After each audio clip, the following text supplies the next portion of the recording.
আচ্ছা, বলেন তো, মানুষের কটা হাত? মানুষের 4টে হাত।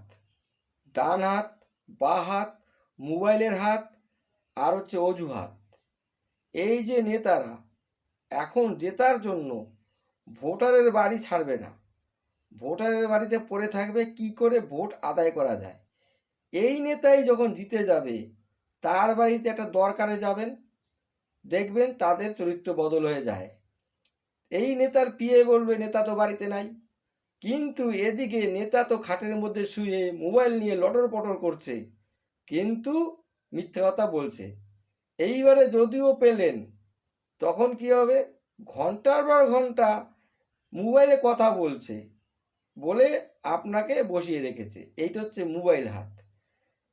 তবুও যদি একটু সুযোগ পান, কেউ না কেউ এসে মাঝখান দিয়ে তার প্রীতের লোক ঢুকে যায়, ঢুকে গিয়ে আপনাকে কথা বলার টাইমটা দেয় না।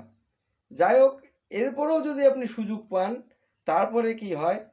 তারপরে বলে আপনি কালকে আসেন বা অমুক দিন আসেন, কলকাতায় আমার মিটিং আছে, বড় সাহেবের সঙ্গে মিটিং আছে, এই বলে আপনাকে বাড়ি পাঠিয়ে দেয়।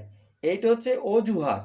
এই অজুহাত দেখিয়ে মানুষের কোনো কাজে লাগে না। মানুষ একটা রেসিডেন্স সার্টিফিকেটের জন্য ঘন্টার পর ঘন্টা পড়ে থাকে, কিন্তু অজুহাত দেখিয়ে নেতা বেরিয়ে যায় সামনে দিয়ে। বেশিরভাগ নেতাই এই কাজগুলো করে থাকে।